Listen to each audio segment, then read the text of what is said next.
Chapter 19. While Admiral Croft was taking this walk with Anne and expressing his wish of getting Captain Wentworth to Bath, Captain Wentworth was already on his way thither. Before Mrs. Croft had written, he was arrived, and the very next time Anne walked out, she saw him. Mr. Elliot was attending his two cousins and Mrs. Clay. They were in Milsom Street. It began to rain, not much, but enough to make shelter desirable for women, and quite enough to make it very desirable for Miss Elliot to have the advantage of being conveyed home in Lady Dalrymple's carriage, which was seen waiting at a little distance. She, Anne, and Mrs. Clay, therefore, turned into Mollins, while Mr. Elliot stepped to Lady Dalrymple to request her assistance. He soon joined them again, successful, of course. Lady Dalrymple would be most happy to take them home, and would call for them in a few minutes. Her ladyship's carriage was a barouche, and did not hold more than 4 with any comfort. Miss Carteret was with her mother. Consequently, it was not reasonable to expect accommodation for all the 3 Camden Place ladies. There could be no doubt as to Miss Elliot. Whoever suffered inconvenience, she must suffer none. But it occupied a little time to settle the point of civility between the other two. The rain was a mere trifle, and Anne was most sincere in preferring a walk with Mr. Elliot. But the rain was also a mere trifle to Mrs. Clay. She would hardly allow it even to drop at all, and her boots were so thick, much thicker than Miss Anne's, and, in short, her civility rendered her quite as anxious to be left to walk with Mr. Elliot as Anne could be, and it was discussed between them with a generosity so polite and so determined that the others were obliged to settle it for them, Miss Elliot maintaining that Mrs. Clay had a little cold already, and Mr. Elliot deciding on appeal that his cousin Anne's boots were rather the thickest. It was fixed, accordingly, that Mrs. Clay should be of the party in the carriage, and they had just reached this point when Anne, as she sat near the window, descried, most decidedly and distinctly, Captain Wentworth walking down the street. Her start was perceptible only to herself, but she instantly felt that she was the greatest simpleton in the world, the most unaccountable and absurd. For a few minutes she saw nothing before her. It was all confusion. She was lost, and when she had scolded back her senses, she found the others still waiting for the carriage, and Mr. Elliot, always obliging, just setting off for Union Street on a commission of Mrs. Clay's. She now felt a great inclination to go to the outer door. She wanted to see if it rained. Why was she to suspect herself of another motive? Captain Wentworth must be out of sight. She left her seat. She would go. One half of her should not be always so much wiser than the other half, or always suspecting the other of being worse than it was. She would see if it rained. She was sent back, however, in a moment, by the entrance of Captain Wentworth himself, among a party of gentlemen and ladies, evidently his acquaintance, and whom he must have joined a little below Milsom Street. He was more obviously struck and confused by the sight of her than she had ever observed before.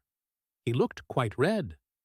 For the first time, since their renewed acquaintance, she felt that she was betraying the least sensibility of the two. She had the advantage of him in the preparation of the last few moments.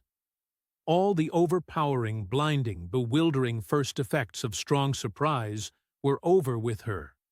Still, however, she had enough to feel.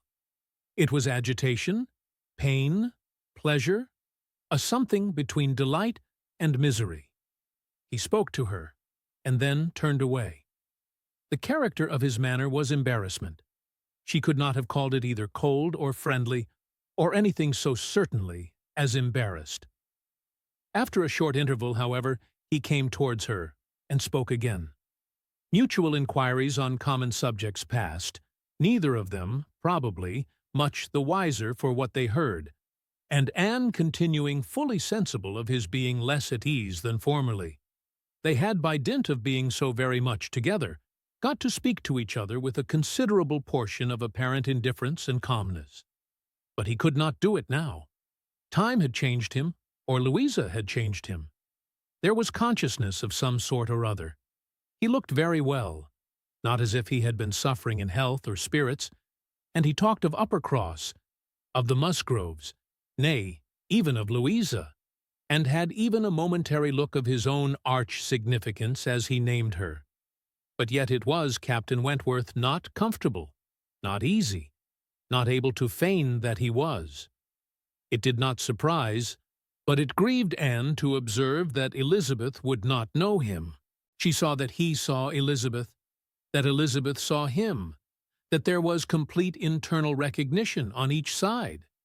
She was convinced that he was ready to be acknowledged as an acquaintance, expecting it. And she had the pain of seeing her sister turn away with unalterable coldness. Lady Dalrymple's carriage, for which Miss Elliot was growing very impatient, now drew up.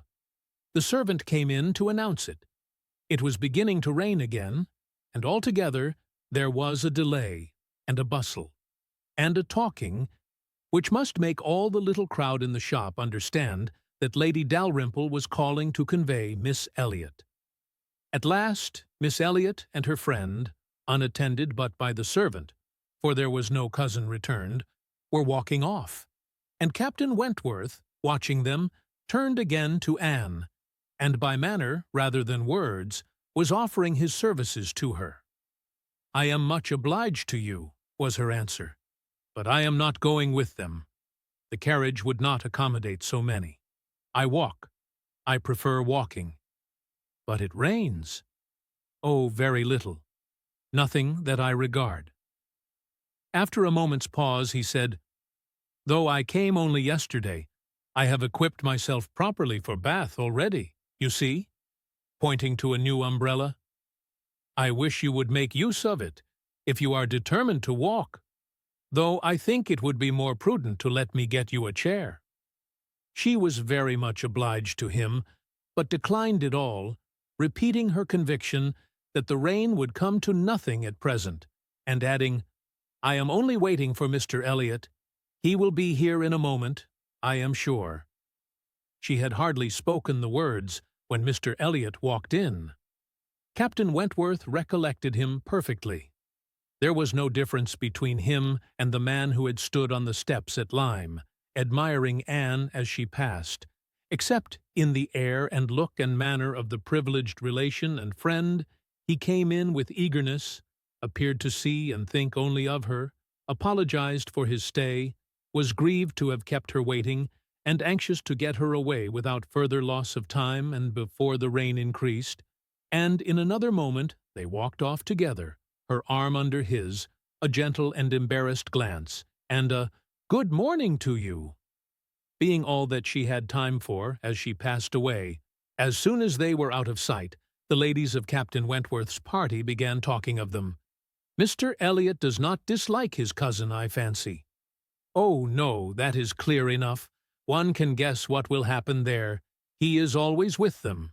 Half lives in the family, I believe. What a very good-looking man." "Yes, and Miss Atkinson, who dined with him once at the Wallaces, says he is the most agreeable man she ever was in company with." "She is pretty, I think." "Anne Elliot. Very pretty, when one comes to look at her. It is not the fashion to say so, but I confess I admire her more than her sister." "Oh, so do I. And so do I. No comparison. But the men are all wild after Miss Elliot. Anne is too delicate for them." Anne would have been particularly obliged to her cousin if he would have walked by her side all the way to Camden Place, without saying a word. She had never found it so difficult to listen to him, though nothing could exceed his solicitude and care, and though his subjects were principally such as were wont to be always interesting: praise, warm, just, and discriminating, of Lady Russell, and insinuations highly rational against Mrs. Clay. But just now she could think only of Captain Wentworth. She could not understand his present feelings, whether he were really suffering much from disappointment or not. Until that point were settled, she could not be quite herself. She hoped to be wise and reasonable in time. But alas, alas, she must confess to herself that she was not wise yet. Another circumstance very essential for her to know was how long he meant to be in Bath. He had not mentioned it, or she could not recollect it. He might be only passing through, but it was more probable that he should be come to stay. In that case, so liable as everybody was to meet everybody in Bath, Lady Russell would in all likelihood see him somewhere. Would she recollect him? How would it all be? She had already been obliged to tell Lady Russell that Louisa Musgrove was to marry Captain Benwick. It had cost her something to encounter Lady Russell's surprise, and now, if she were by any chance to be thrown into company with Captain Wentworth, her imperfect knowledge of the matter might add another shade of prejudice against him. The following morning Anne was out with her friend, and for the first hour in an incessant and fearful sort of watch for him in vain. But at last, in returning down Pulteney Street, she distinguished him on the right-hand pavement at such a distance as to have him in view the greater part of the street. There were many other men about him, many groups walking the same way, but there was no mistaking him. She looked instinctively at Lady Russell, but not from any mad idea of her recognizing him so soon as she did herself. No, it was not to be supposed that Lady Russell would perceive him till they were nearly opposite. She looked at her, however, from time to time, anxiously, and when the moment approached which must point him out, though not daring to look again, for her own countenance she knew was unfit to be seen, she was yet perfectly conscious of Lady Russell's eyes being turned exactly in the direction for him, of her being, in short, intently observing him. She could thoroughly comprehend the sort of fascination he must possess over Lady Russell's mind, the difficulty it must be for her to withdraw her eyes, the astonishment she must be feeling that 8 or 9 years should have passed over him, and in foreign climes and in active service too, without robbing him of one personal grace. At last, Lady Russell drew back her head.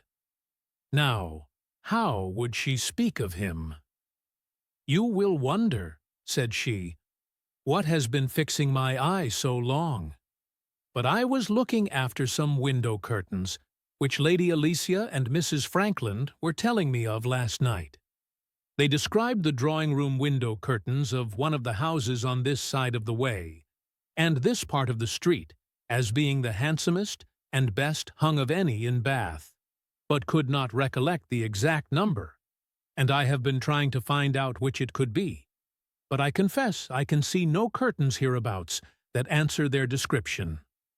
Anne sighed and blushed and smiled, in pity and disdain, either at her friend or herself. The part which provoked her most was that in all this waste of foresight and caution, she should have lost the right moment for seeing whether he saw them. A day or two passed without producing anything. The theatre, or the rooms, where he was most likely to be, were not fashionable enough for the Elliots, whose evening amusements were solely in the elegant stupidity of private parties, in which they were getting more and more engaged. And Anne, wearied of such a state of stagnation, sick of knowing nothing, and fancying herself stronger because her strength was not tried, was quite impatient for the concert evening.